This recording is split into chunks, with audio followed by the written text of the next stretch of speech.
Hello friends, welcome to my channel. இன்றைக்கி சூப்பரான பாய் வீட்டு கறி சேமியா எப்படி செய்யலான்னு பார்க்கலாமா? வாங்க ஃப்ரெண்ட்ஸ், மறக்காமல் என்னோடய வீடியோ சப்ஸ்கிரைப் பண்ணிடுங்க ஃப்ரெண்ட்ஸ்.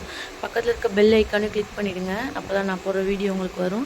தேவையான பொருட்கள் 3 தக்காளி, 3 வெங்காயம், கருவேப்பிலை, கொத்தமல்லி, பச்சை மிளகா, சிக்கனு, சேமியா எடுத்துக்கோங்க. ஃபஸ்ட்டு ஒரு பேனில் கீயும் ஆயிலும் ஆட் பண்ணிக்கோங்க. பட்டை, கிராம்பு, ஏலக்காய், சோம்பு ஆட் பண்ணிக்கோங்க. வெங்காயம் ஆட் பண்ணிக்கோங்க. வெங்காயம் நல்லா வதங்கினதுக்கப்புறம் இஞ்சி பூண்டு பேஸ்ட் ஆட் பண்ணிக்கோங்க. பச்சை வாசனை போனதுக்கப்புறம் லைட்டாக கருவேப்பிலை, கொத்தமல்லி, பச்சை மிளகா ஆட் பண்ணிக்கோங்க. அப்புறம் தக்காளி ஆட் பண்ணிக்கோங்க. தக்காளி நல்லா வேகிறதுக்கு சால்ட் ஆட் பண்ணிக்கோங்க. ஆட் பண்ணிவிட்டு நல்லா தக்காளி வெங்காயம் வேக விடுங்க. தக்காளி வெங்காயம் நல்லா வெந்ததுக்கப்புறம் சிக்கன் ஆட் பண்ணிக்கோங்க. சிக்கன் ஆட் பண்ணிவிட்டு மிளகாத்தூள் ஆட் பண்ணிக்கோங்க. மிளகாத்தூள் ஆட் பண்ணிவிட்டு சிக்கன் நல்லா லைட்டாக தண்ணி தெளித்து வேக விடுங்க.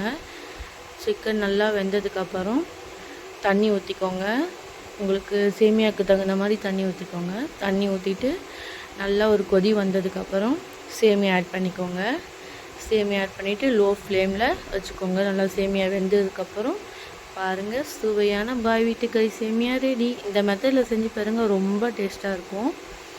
அது கூட கொஞ்சம் ஆனியன் ரைத்தா வச்சு சாப்பிட்டு பாருங்கள், சூப்பராக இருக்கும். பாய் ஃப்ரெண்ட்ஸ், மறக்காமல் என்னோடய வீடியோவை சப்ஸ்கிரைப் பண்ணிவிடுங்க. நெக்ஸ்ட்டு ஒரு சூப்பரான வீடியோவில் உங்களை பார்க்குறேன். Bye friends.